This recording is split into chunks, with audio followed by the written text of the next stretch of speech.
Olá, boa tarde, tudo bem? Prazer estar aqui, obrigado pelo convite. Gostei bastante de ouvir o Bob aqui. E um fato curioso, que a última vez que eu encontrei o Bob foi exatamente há 10 anos. Eu não sei se é uma boa notícia ou ruim, o tempo está voando, né? E num evento também, na época acho que era um evento da HSM, a gente participou de um evento, a gente fez ali, ele fez várias perguntas, ele foi mediador, e foi um encontro super legal. 10 anos mais tarde, estou aqui encontrando o Bob, e uma turma super legal aqui. É um prazer estar aqui com vocês, e espero colaborar aqui compartilhando um pouco da minha experiência com vocês. Tá legal? Então, vamos lá. O Bob falou muito de Brasil, né? E o Brasil, de fato, é um país cheio de contradições. Eu, particularmente, gosto de empreender no Brasil. Eu gosto, é um país que eu gosto de empreender. E muitas razões, eu posso até, ao longo aqui da apresentação, falar mais sobre isso. Mas, apesar disso, mesmo gostando de empreender no Brasil, é um país cheio de contradições. Muitas contradições. Uma delas, o Banco Mundial fez uma pesquisa em 2016 sobre os países mais competitivos para se realizar negócios. E nessa pesquisa, eles levaram em conta esses fatores, não é? Barreiras para iniciar um negócio, permissão de construção, obtenção de eletricidade, registro de propriedade, acesso de crédito, proteção a investidores, minoritários, carga tributária, comércio entre fronteiras, cumprimento de contratos, processo de falência, regulamentação do mercado de trabalho. Levando em conta todos esses fatores, eles fizeram a lista dos 10 países que eram mais favoráveis para se realizar negócios, levando em conta esses fatores. E essa foi a lista. Nova Zelândia, Singapura, Dinamarca, Hong Kong, Coreia do Sul, Noruega, Reino Unido, Estados Unidos, Suécia e Macedônia. Foram os 10 países que ficaram num ranking, levando em conta aqueles fatores a que eu me referi, que se configuraram, segundo essa pesquisa do Banco Mundial, como países mais amigáveis para se realizar negócios. E aonde terá ficado o Brasil?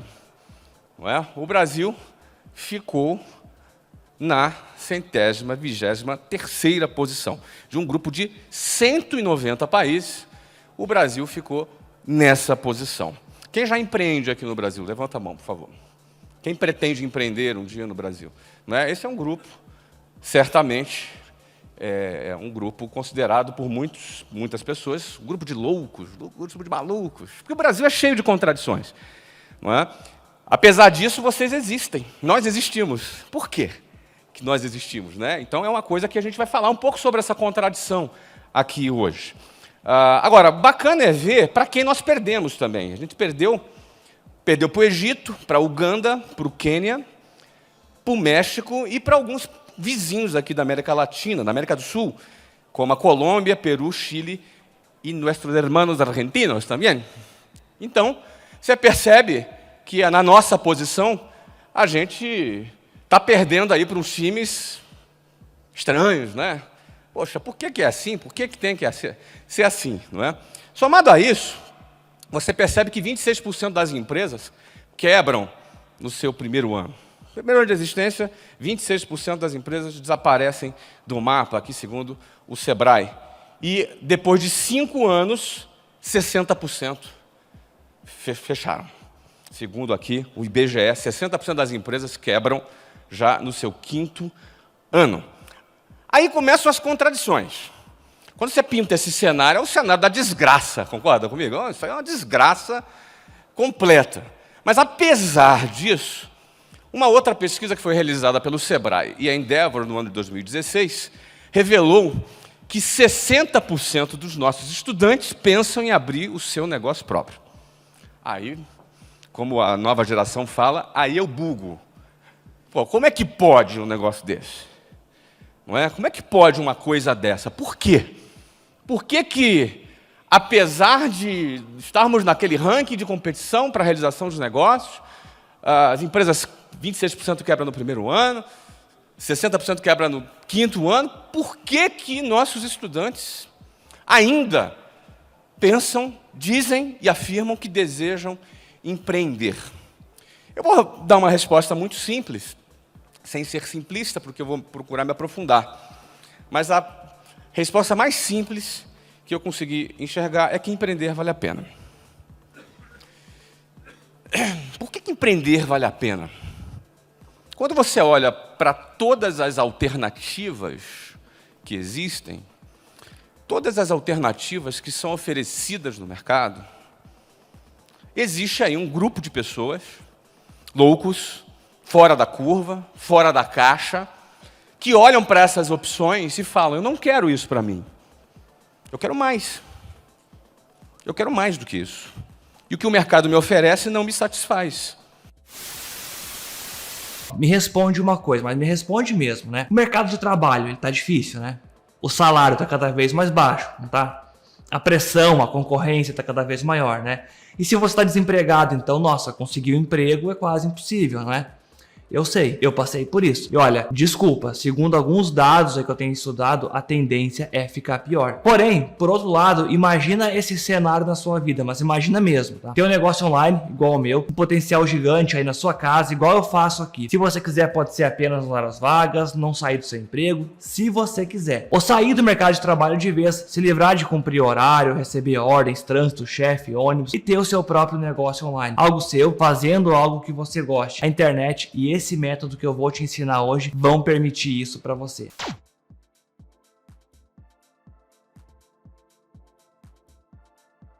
E o que o mercado me oferece não me satisfaz. E onde ele consegue encontrar respostas é que ele entende que, se ele empreender, ele pode alcançar resultados mais relevantes. Então, por que empreender vale a pena? O primeiro motivo é por motivo financeiro. Porque um empreendedor que deu certo ganha muito dinheiro. Ganha bastante dinheiro. Então, não quero ser simplista, mas pouca gente aborda dessa maneira, principalmente por querer ser mais politicamente correto. Mas a verdade é que um empreendedor que deu certo, ele ganha mais que um executivo, ele ganha mais que um funcionário público, ele ganha mais que um jogador de futebol, ele ganha bastante dinheiro. Um negócio que dá certo, pegou na veia, aquela ideia bem executada, aquele projeto que foi bem construído, aquele negócio que foi bem estruturado, que foi pensado em todos os aspectos, do ponto de vista jurídico, protegendo-se todos os riscos, levando-se em conta todas as contradições do país, da carga tributária, do sistema trabalhista, de tudo que existe aqui. Um empreendedor que conseguiu sobreviver nessa selva e ele fez o seu negócio vingar, ele vai ganhar bastante dinheiro. Porque vivemos num mercado com mais de 200 milhões de habitantes, um país com mais de 200 milhões de habitantes, ainda que tenhamos muitos problemas. Mais de 100 milhões de pessoas não têm acesso a saneamento básico, por exemplo. Quase metade da população não tem acesso a saneamento, tratamento de esgoto no Brasil.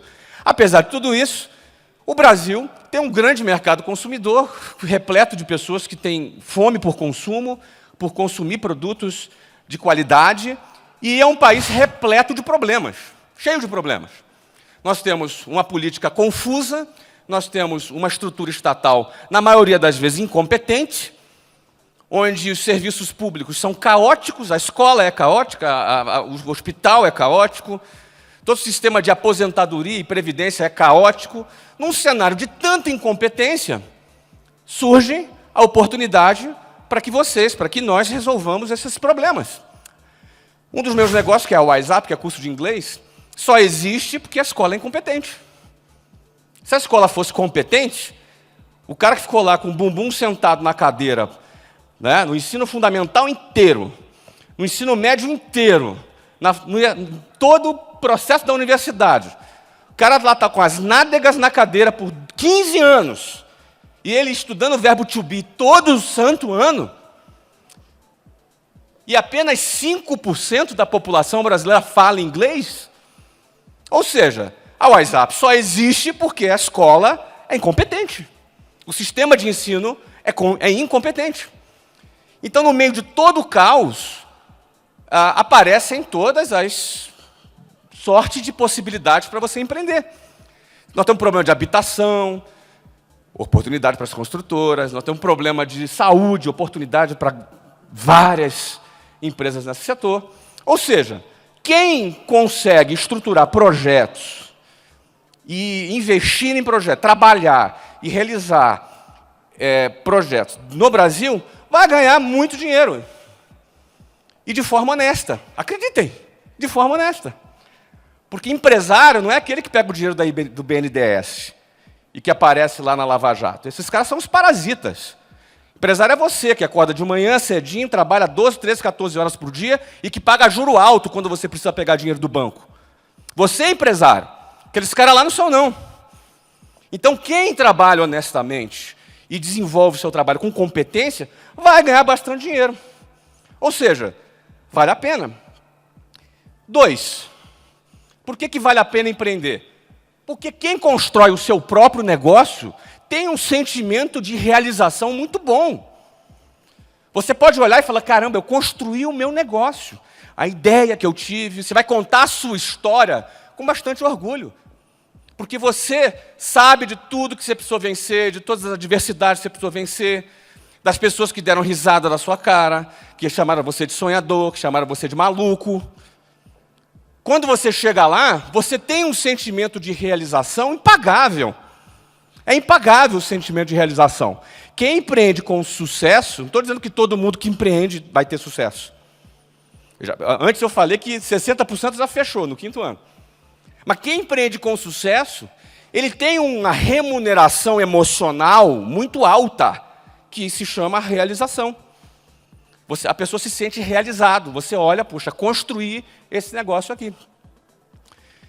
E por que mais que vale a pena? Porque quando você empreende com sucesso, você conquista uma liberdade que em outros setores você não tem. Você conquista uma liberdade. Eu morei em 6 países. Eu posso morar no país que eu quiser. Eu hoje toco à distância uma empresa que tem quase 10 mil funcionários, que é o WhatsApp. Não tenho que bater ponto de manhã, não tenho que bater ponto à tarde, viajo quando eu quiser, quantas vezes eu quiser, para o lugar que eu quiser, porque eu conquistei ser dono do meu tempo. Isso é liberdade. Qual é o preço da sua liberdade? Não tem preço. Liberdade não tem preço. Então, quem empreende com sucesso, ele conquista uma liberdade. Liberdade financeira, que já foi citada lá em cima, mas também uma liberdade de tempo. Não é que você vai ser vagabundo, porque quem empreende com sucesso geralmente é um cara que trabalha muito. Mas até para trabalhar muito, até para trabalhar 15 horas por dia, até para trabalhar num fim de semana, ele faz isso porque ele tem liberdade. Ele faz porque ele quer. É diferente. Você fazer porque você quer, ou porque se você não fizer, você é demitido. Se você não fizer, você não vai ganhar mais aquele teu salário, porque alguém determinou. Ou seja, quem empreende com sucesso tem liberdade. Essa é a razão pelo qual eu consigo imaginar que essa contradição, aparente contradição, faça sentido. Porque empreender vale a pena por essas razões aqui que eu mencionei. E aí, quando você vai pegar algumas histórias, e eu me dedico a estudar histórias de sucesso, eu tenho que me remeter à minha própria história.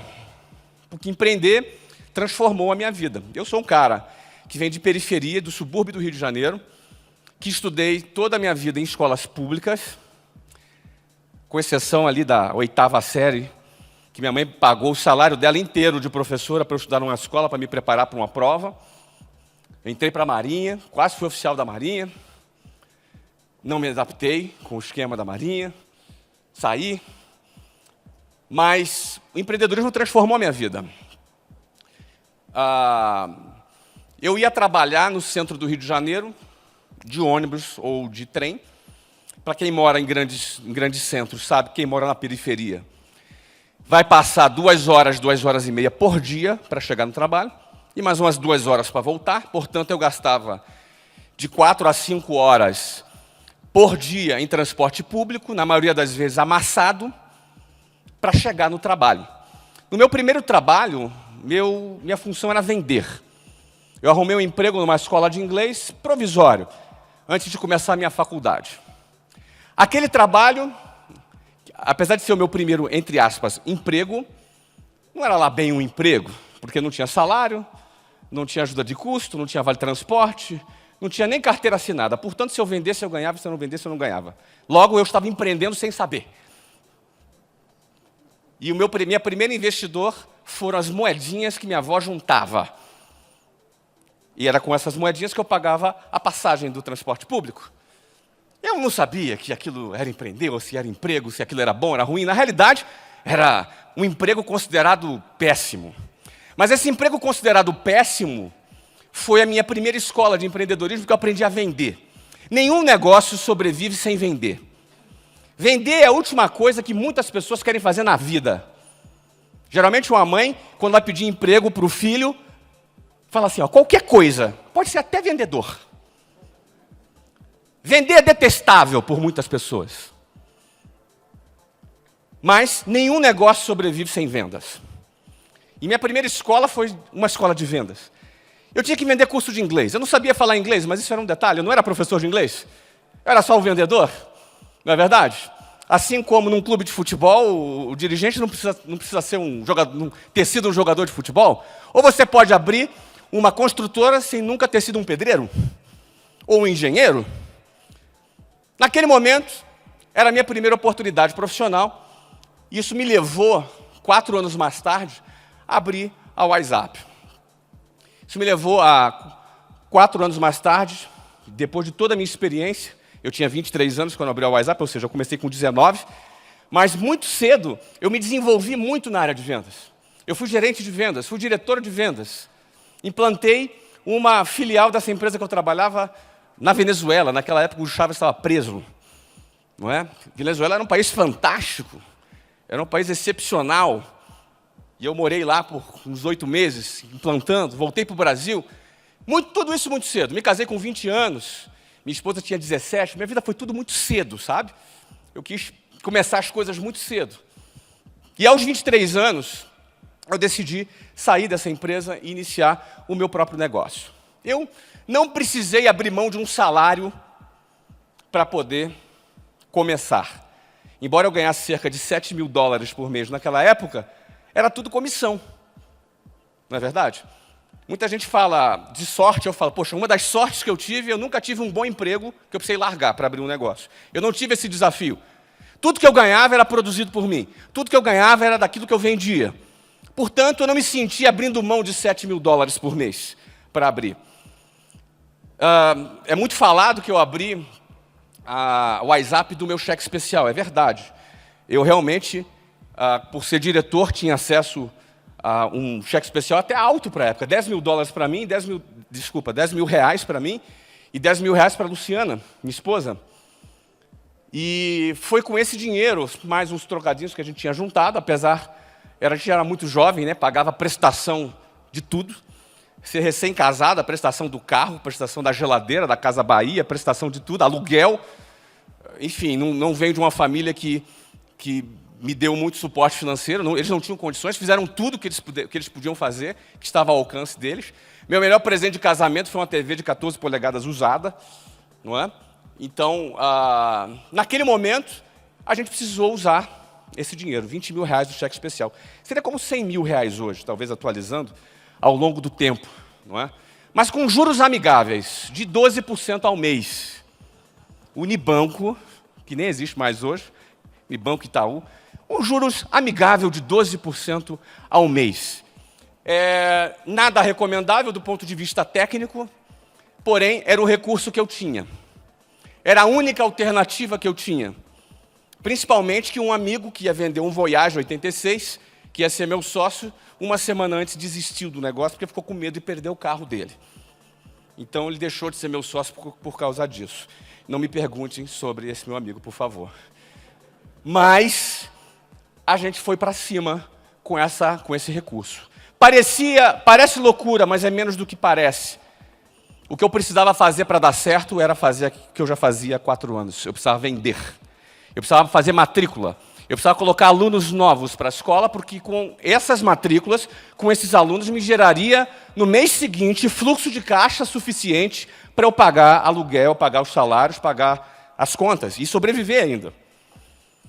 E essa era a parte mais fácil, porque o que eu precisava fazer era cerca de 100 matrículas por mês, e eu já realizava com a equipe que eu coordenava cerca de 600 matrículas por mês já no meu trabalho. Ou seja, em termos de performance de venda, era algo bem abaixo do que eu já estava acostumado.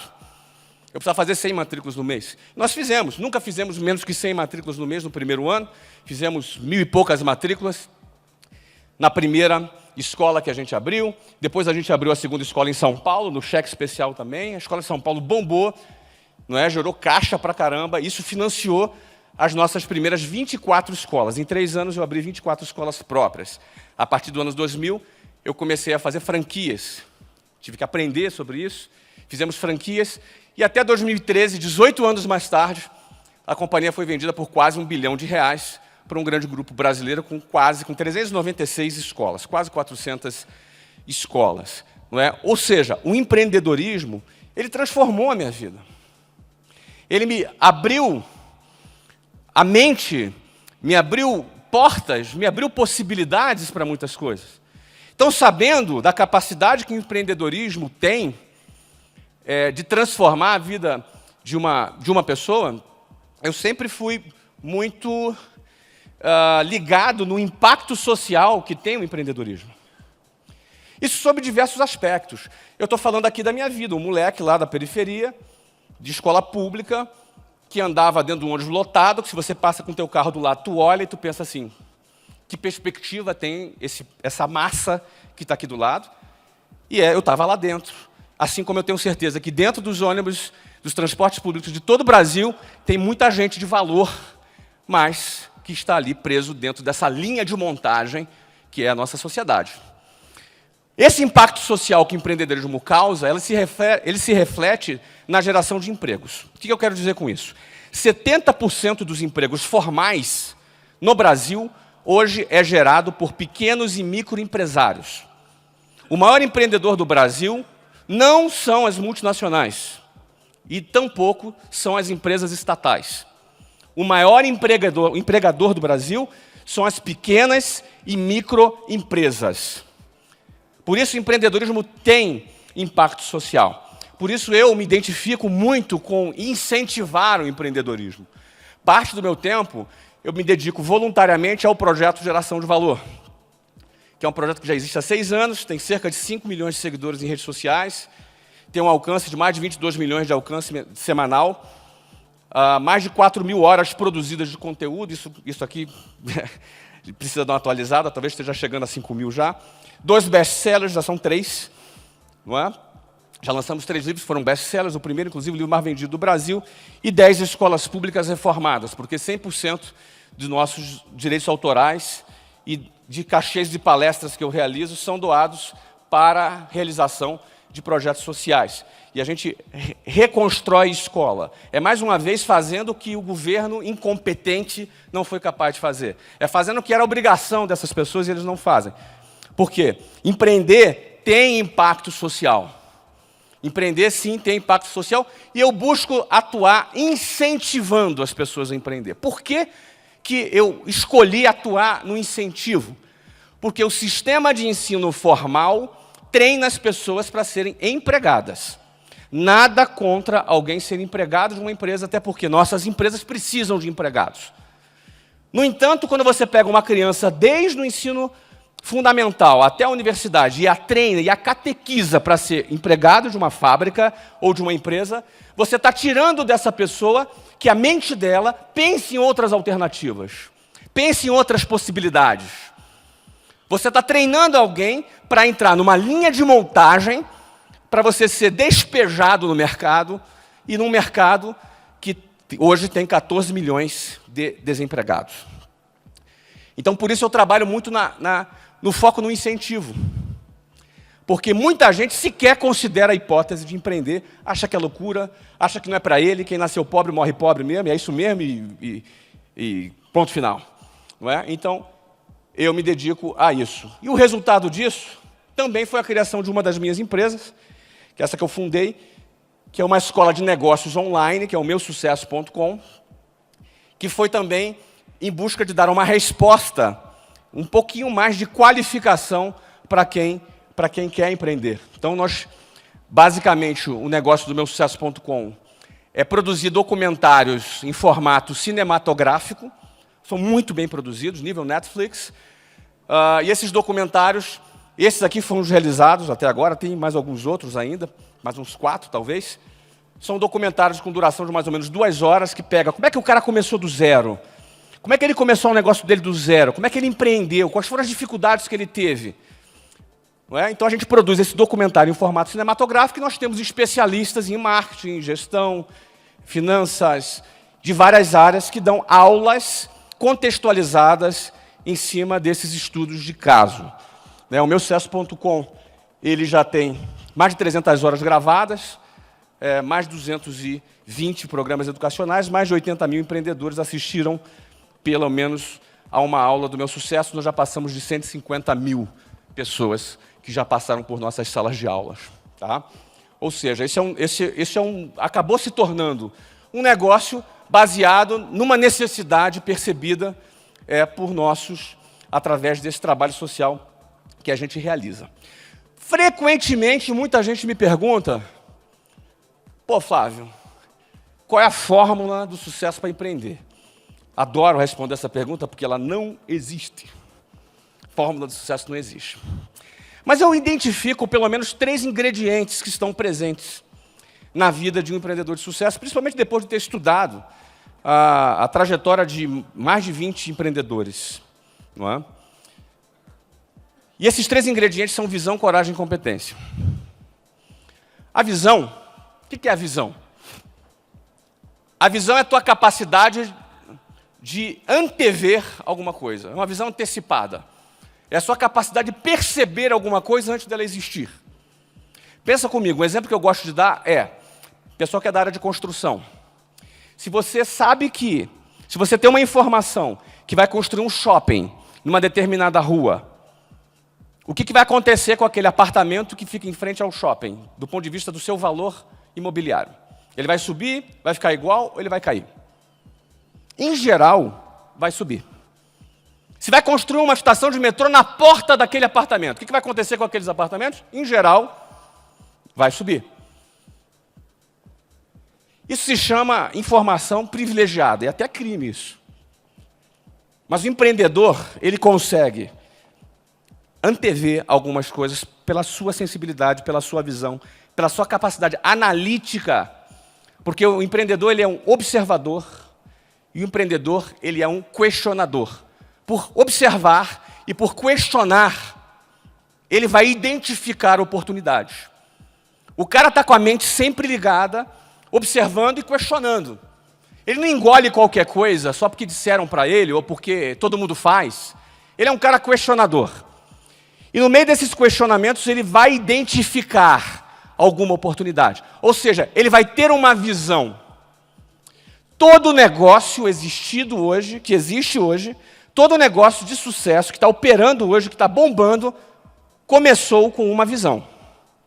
Um dia, alguém teve uma visão. Pô, mas e se? E se eu fizer isso? Mas por que tem que ser assim? Mas se for de outro jeito? Tudo isso constrói uma visão.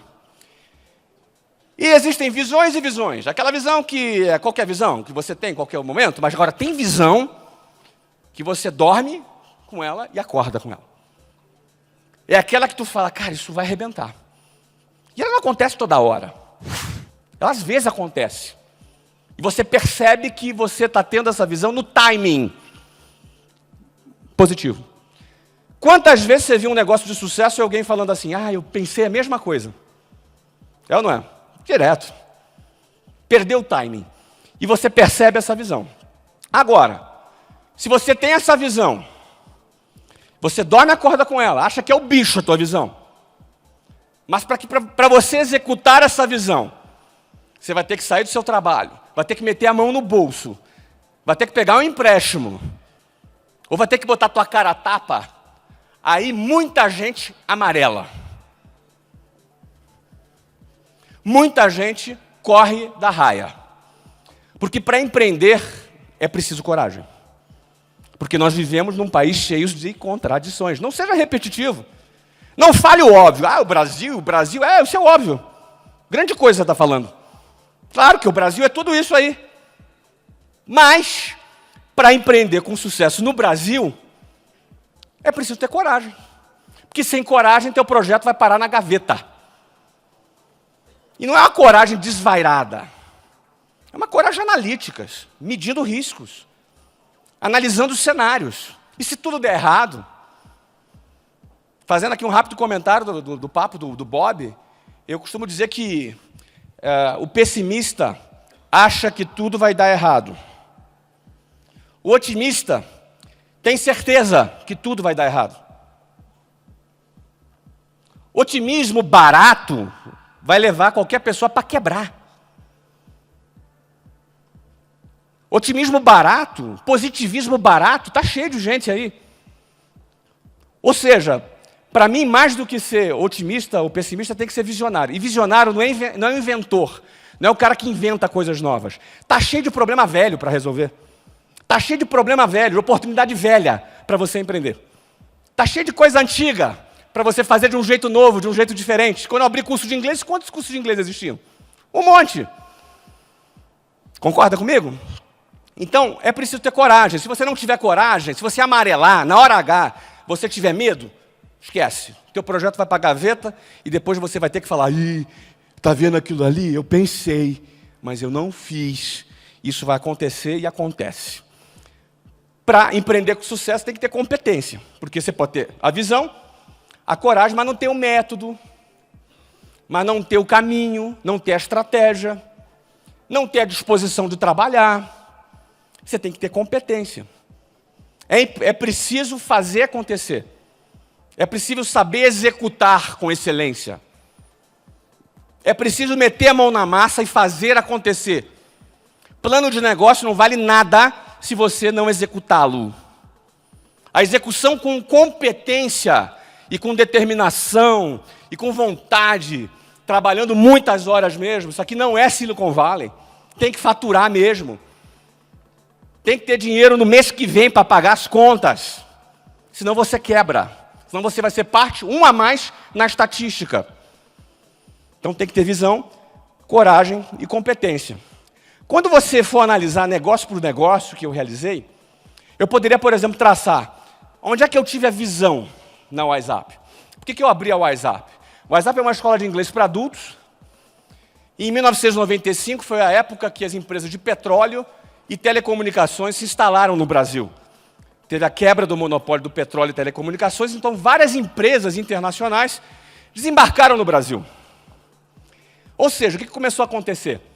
O cara que trabalhava numa empresa, da noite para o dia, que era o chefe dele, era um gringo. Então, falar inglês saiu do status de recomendável para o status de exigido. Várias fusões, meu inglês, desculpa. Várias fusões e aquisições vieram ao Brasil e começaram a acontecer da década de 90 para cá. Da noite para o dia, o chefe era o gringo. Os RHs das grandes empresas passaram a exigir o inglês. Portanto, imagina o seguinte, na década de 90, um cara de 30 anos de idade, que estava no mercado de trabalho, percebia a demanda por inglês, ia para o mercado buscar uma escola, encontrava boas escolas, boas redes, mas todas elas voltadas para crianças e adolescentes. Curso com duração de 7 anos. Servia para ele isso? Não, isso não servia para ele. Nessa época, nós tivemos a visão. A visão foi, cara, uma escola de inglês para adultos. Que tenha uma linguagem para adultos, metodologia para adulto, sistema operacional para adulto, que leve em conta a dificuldade de tempo do adulto, conteúdo para adulto, nada de the books on the table, não é? Conteúdos reais voltados para o adulto.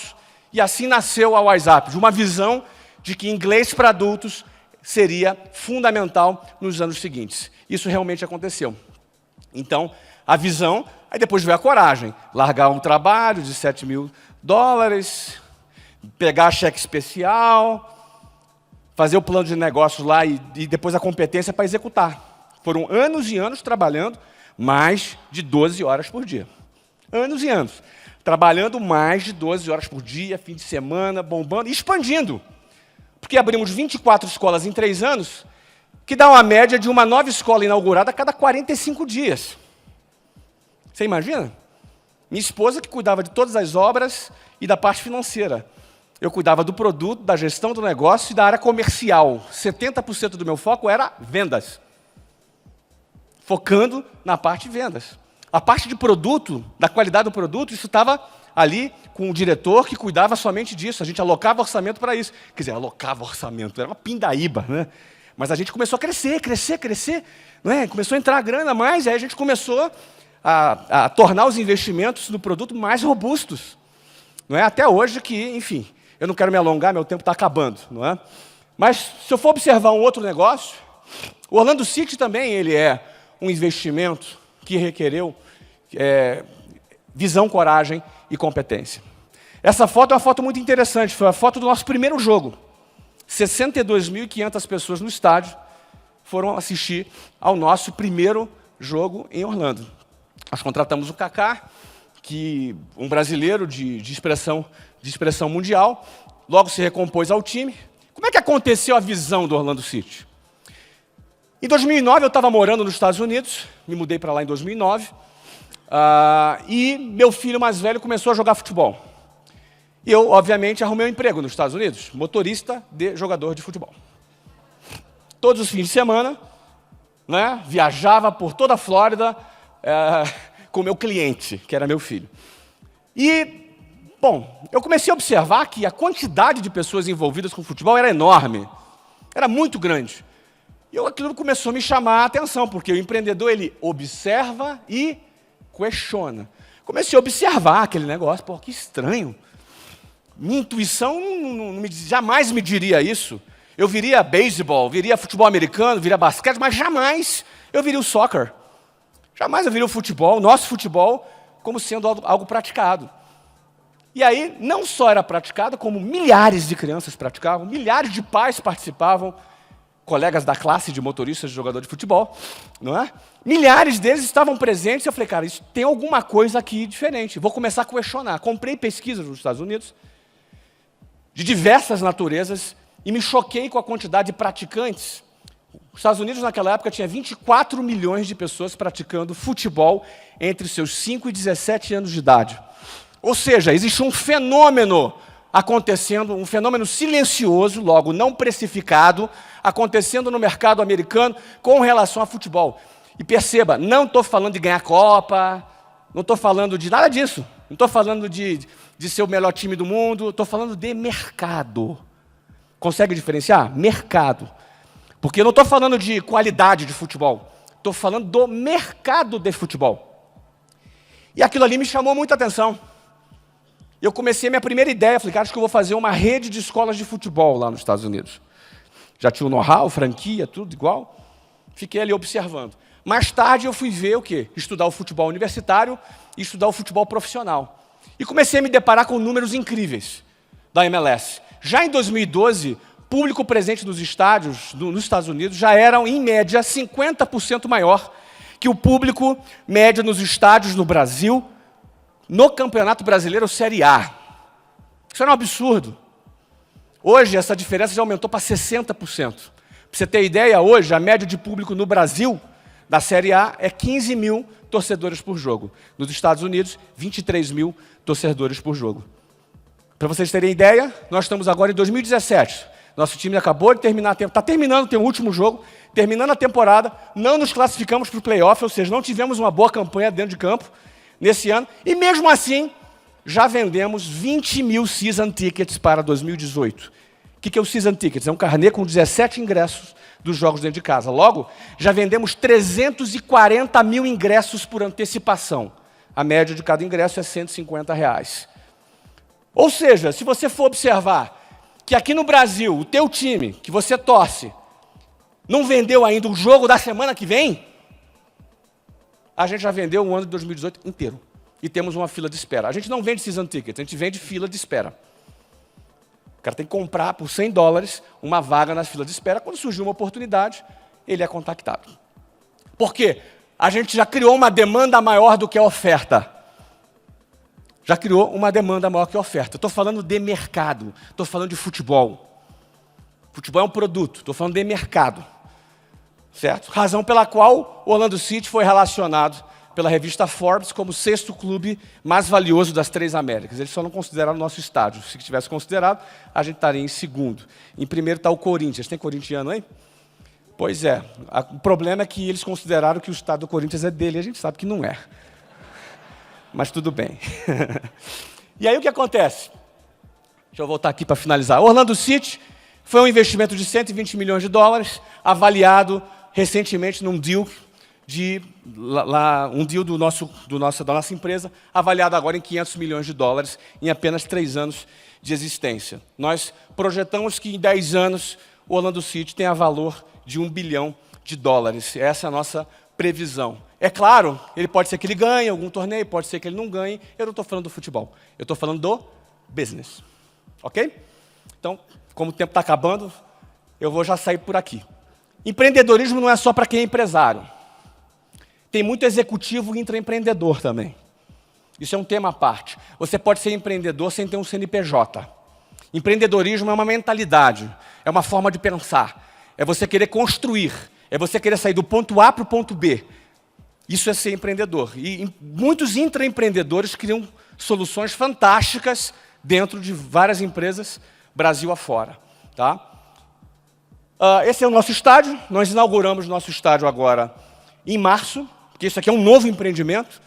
Eu poderia falar sobre visão, coragem e competência, sobre esse novo empreendimento. É uma nova empresa, mas o tempo já está acabando.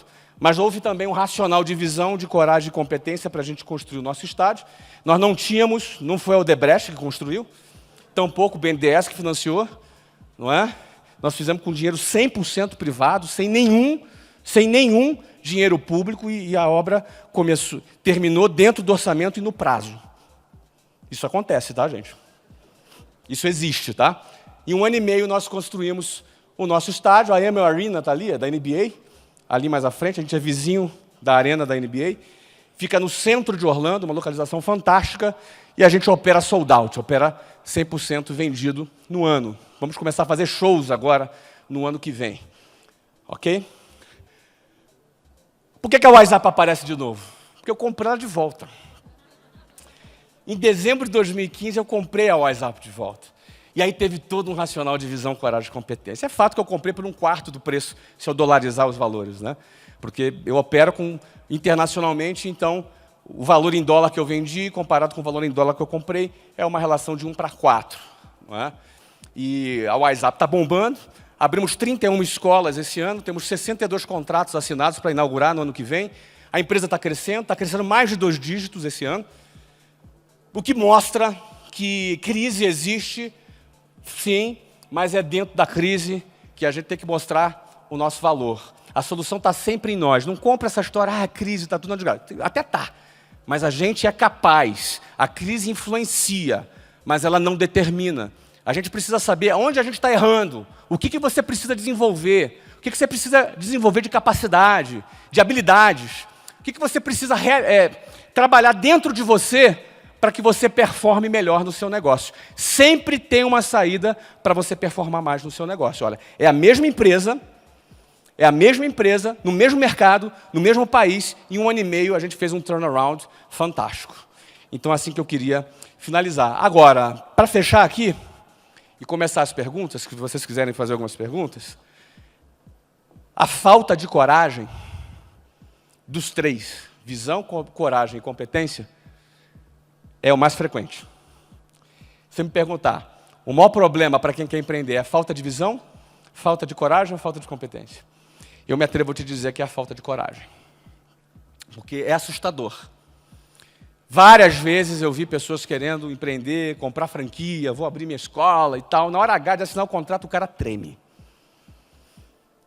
E o exemplo que eu costumo dar é o exemplo do bungee jumping. Eu já saltei de bungee jumping. Alguém já saltou aqui de bungee jumping?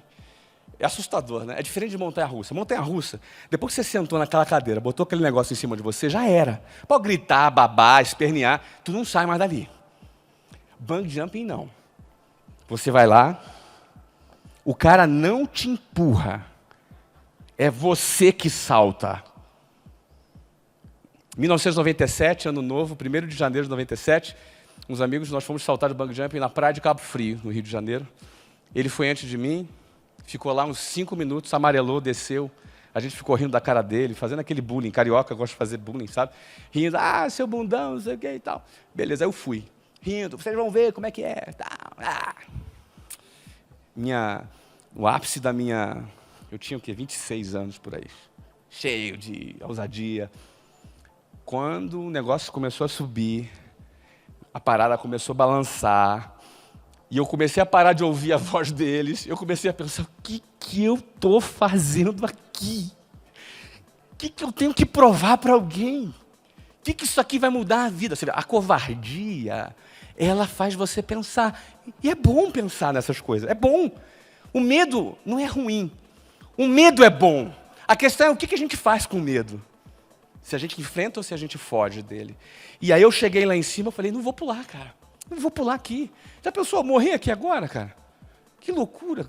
Que morte mais besta, né? Empresário sobe no bungee jump e morre. Que loucura, cara. Não é? Aí eu falei, mas eu comecei a pensar, mas peraí, esses caras... Tinha 2 gerentes meus. Eu falei, cara, esses caras não vão mais me admirar. Ó, o que me fez pular foram os meus gerentes, meus funcionários estavam lá embaixo. Confesso para vocês. E eu pulei. Foi uma loucura, foi até legal, mas nunca mais eu fiz. Mas eu digo para você que a coragem de empreender é similar à coragem de saltar de um bungee jumping. Ninguém vai te empurrar, é só você mesmo que vai pular. É muito importante nessa hora H perceber o seguinte. Se o que eu quero é ter um resultado financeiro, lembra que empreender vale a pena? Se o que eu quero é ter um resultado financeiro grande, acima da média, e ter um reconhecimento, eu me sentir recompensado, realizado acima da média, e para eu ter liberdade, esse é o momento de você decidir se é isso mesmo que você quer. Do contrário, o risco é acontecer isso aí. Uma águia dentro de uma jaula, dentro de uma gaiola. É preciso sair e ter coragem. Então eu estou aqui, não para você fazer coisas desvairadas na sua vida, não faça isso.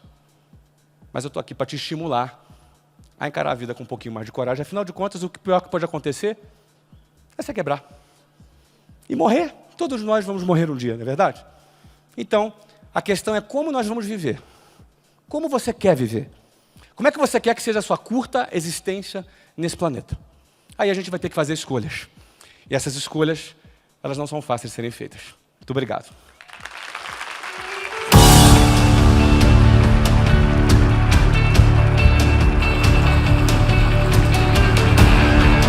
Obrigado, Zé.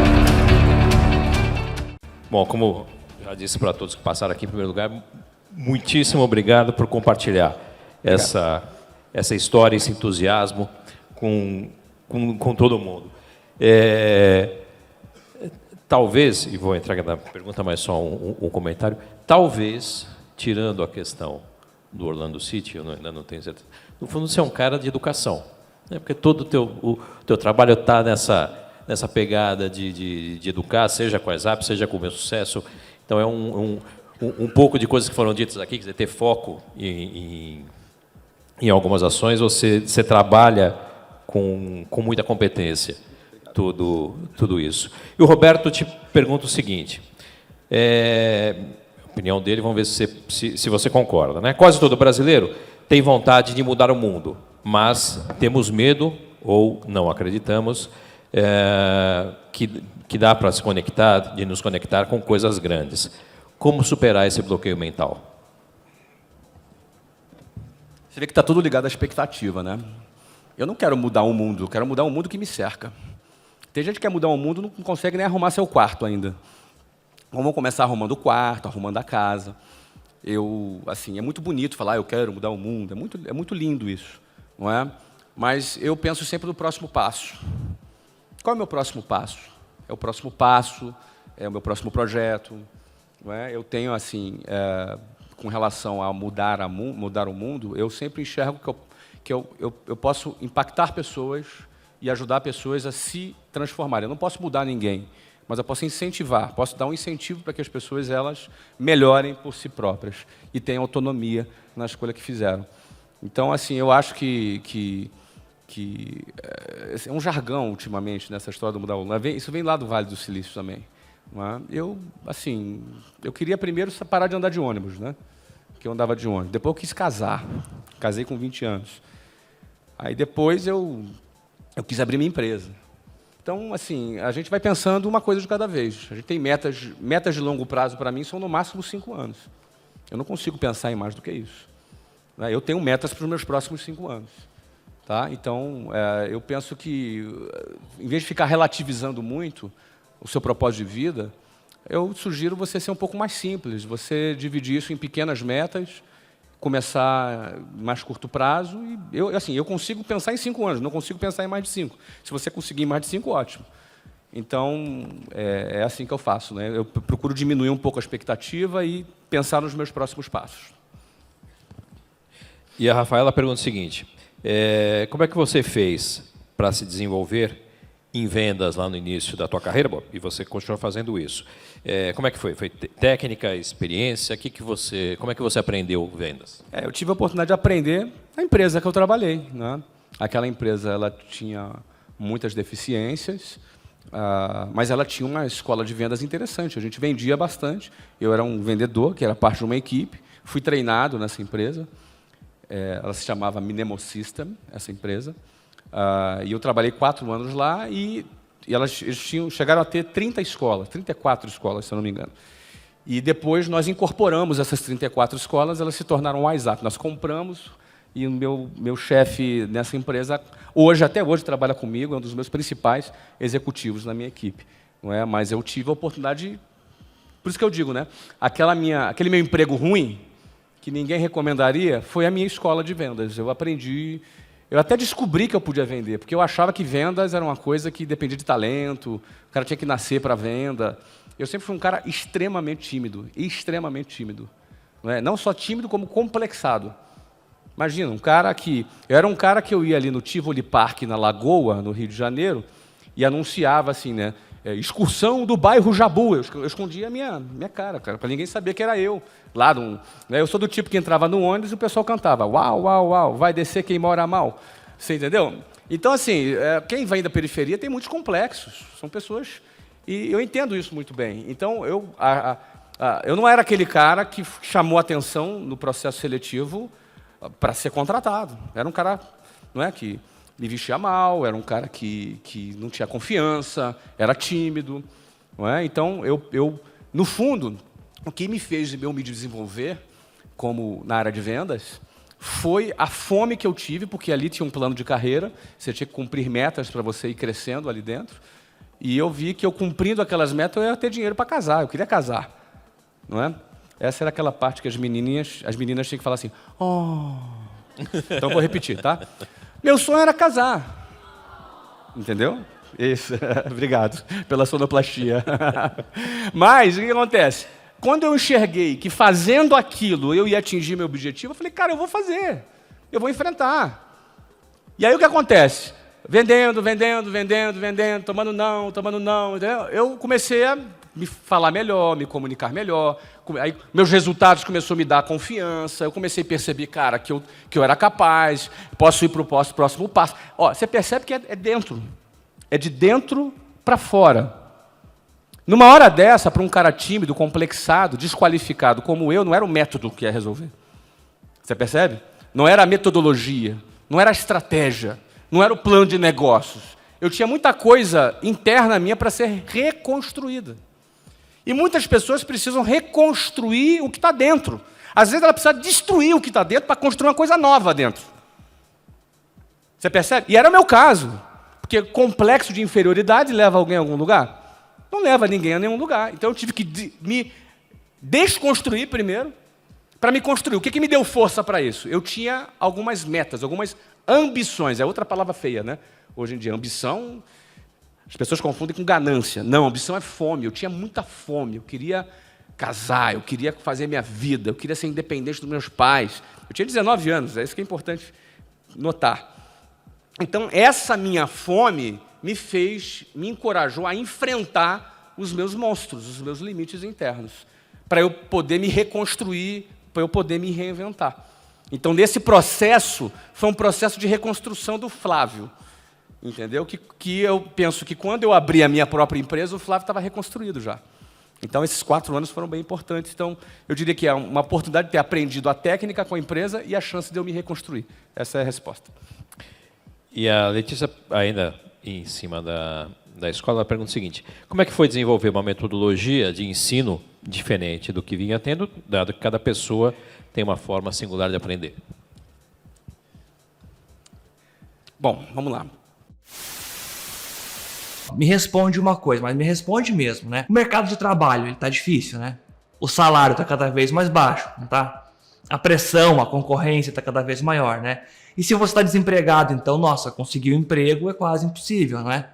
Eu sei, eu passei por isso. E olha, desculpa, segundo alguns dados aí que eu tenho estudado, a tendência é ficar pior. Porém, por outro lado, imagina esse cenário na sua vida, mas imagina mesmo, tá? Tem um negócio online, igual o meu, um potencial gigante aí na sua casa, igual eu faço aqui. Se você quiser, pode ser apenas nas horas vagas, não sair do seu emprego, se você quiser. Ou sair do mercado de trabalho de vez, se livrar de cumprir horário, receber ordens, trânsito, chefe, ônibus e ter o seu próprio negócio online. Algo seu, fazendo algo que você goste. A internet e esse método que eu vou te ensinar hoje vão permitir isso para você.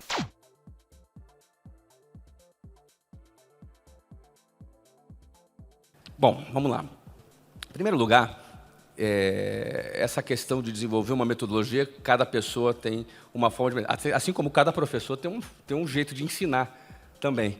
Não é? Você não cria uma coisa individualizada, você cria um processo onde você vai funcionar para a maioria das pessoas. Às vezes, para alguma pessoa, precisa de algum ajuste, para outra pessoa, precisa de outro ajuste. E esses ajustes eram sempre feitos pelo nosso departamento de pesquisa e desenvolvimento. A gente sempre teve, desde pequenininho, desde cedo, uma área de P&D para começar a desenvolver e trabalhar produtos. A razão pela qual a WhatsApp sempre foi inovadora. Ela sempre produziu, em 2000, a gente produziu uma série de desenhos animados que eram parte do nosso material didático. Em 2007, a gente produziu um sitcom no formato Friends, ou seja, era uma produção cinematográfica que a gente fez, que era parte do material didático. E agora, em 2017, nós acabamos de lançar agora um programa de empreendedorismo, de negócios e de desenvolvimento pessoal, onde os alunos da WhatsApp eles estudam inglês com os conteúdos produzidos nos Estados Unidos pelo meusucesso.com. Olha a sinergia entre as empresas. Não é? Então, por exemplo, não é que a gente ensina inglês pelo The Books on the Table.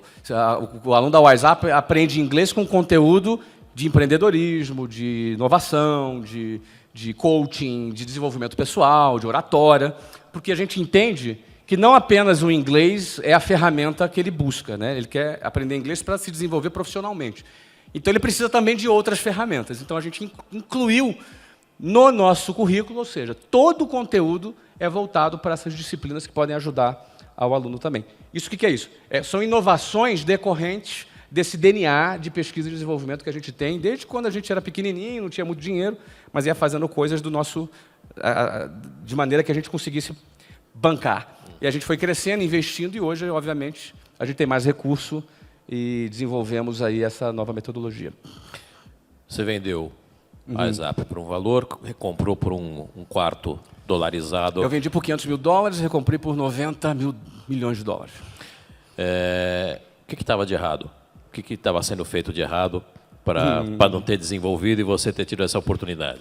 Assim, eu não quero culpar ninguém aqui, porque não é o meu objetivo, mas algumas fatalidades aconteceram. A Abril Educação comprou a WhatsApp e, infelizmente, 2 meses mais tarde, o fundador, o senhor Roberto Tivita, faleceu.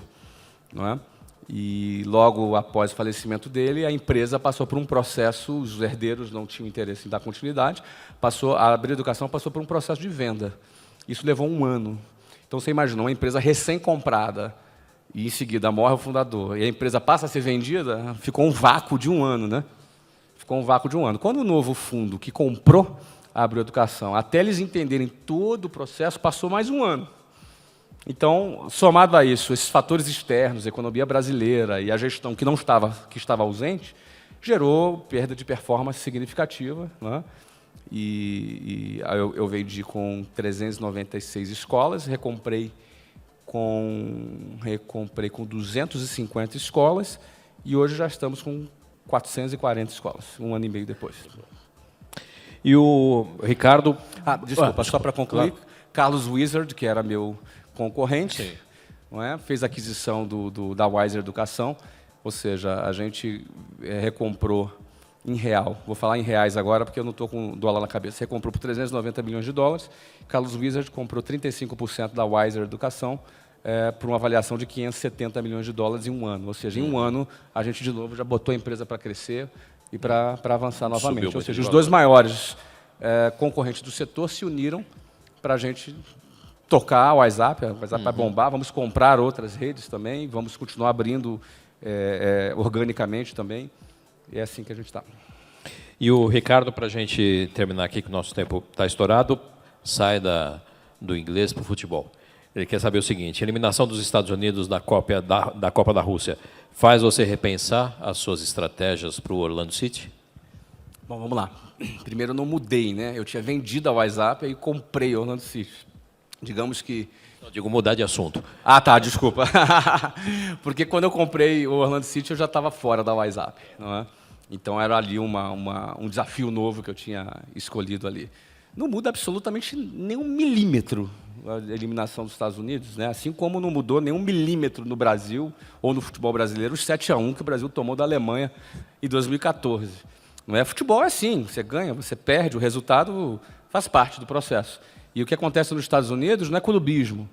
Né? O que acontece nos Estados Unidos não é fanatismo futebolístico. O que acontece nos Estados Unidos é consumo de esporte, como tem o futebol americano, como tem o beisebol, como tem o NHL, que é o hockey e vários esportes. Né? Então, não altera absolutamente nada. Já vendemos 20 mil season tickets para o ano que vem. Realizamos um deal hoje de 120 milhões de dólares no clube, assinou hoje de manhã. Não muda absolutamente nada. Eu sempre procuro mostrar para as pessoas que o que acontece dentro do campo só altera a venda de ingressos aqui no Brasil. Não é? Se o time começa a perder, ninguém vai mais para o jogo, não é verdade? Não, lá nos Estados Unidos não é assim. Eu lembro até uma vez que a gente perdeu 3-1 de um time, e eu estava com a equipe, não é? E a gente já tinha perdido o jogo anterior, e perdeu de 3-1, a derrota assim, para um time que a gente era meio rival, que é o New York City, que é do mesmo proprietário do Manchester City, onde joga o Davi Villa. Então, era um encontro do Kaká com o Davi Villa. A gente perdeu de 3-1 em Nova York. E eu estava com a equipe. Aí, indo embora no ônibus, estava eu, o Alexandre, que é o CEO, voltando. Quando a gente está parando no hotel, tinha uns 300 torcedores na porta do hotel. Não é? Aí eu cheguei para o Alexandre e falei, cara, a gente não anda com segurança nos Estados Unidos, né? Uhum. Você não anda com segurança, nem escolta, nem nada. E eu falei assim, Alexandre, cara, acho que os caras perderam a paciência, cara. Será que vai ser igual no Brasil? Não é, cara? Se fosse igual no Brasil, a pessoa virava o olho de cabeça para baixo, né? Enfim. Bom, aí a gente descia, eu falei, deixa eu ir na frente para sentir. Aí eu desci na frente, eu tive, era autógrafo, foto e festa. Enfim, é outra cultura. Não é possível entender o que acontece nos Estados Unidos usando a cultura do Brasil. Não estou dizendo que é melhor ou pior. Uhum. Tá? É uma outra cultura, é diferente e não altera absolutamente nada. Os Estados Unidos é o maior mercado de marketing esportivo do mundo. O futebol é o maior esporte do mundo. Ou seja, o americano se apaixonou por futebol, torce para o seu clube, comparece nos estádios, por isso que as médias de público são tão altas lá. É óbvio, não é, que a eliminação dos Estados Unidos eu reputo ser um desastre. Eu acho que jamais os Estados Unidos deveria ser eliminado numa Copa. Um desastre, o técnico já saiu. Não é? É um prejuízo enorme, principalmente para a Rússia, cerca de 2 a 3 bilhões de dólares, porque o turista americano é o que mais viaja para as Copas. E os Estados Unidos participa de todas as Copas desde 1986. Não ficou de fora de nenhuma.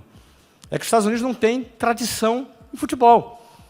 Mas a Inglaterra não participou de todas as Copas desde 1986. Portugal não participou de todas as Copas. Uruguai não participou de todas as Copas. Ou seja, você vai dizer o quê? Que os Estados Unidos têm mais tradição ou menos tradição que Uruguai, Portugal e Inglaterra? Claro que tem menos. Mas eles participaram de todas as Copas. Não é? Ou seja, o futebol nos Estados Unidos evolui, mas tem muito que evoluir ainda dentro de campo, qualidade, revelar jogador. Isso é um outro departamento. Eu estou falando do business aqui, do negócio, marketing esportivo, mercado americano. São situações completamente diferentes uma da outra. Agora, quando ganha, melhora. Não é? Ganhar é sempre bom. Flávio, muito obrigado pela tua presença aqui para encerrar muito obrigado. O nosso evento, trazendo essa tua belíssima história. Obrigado pelo carinho, tá? Bye, bye. Obrigado.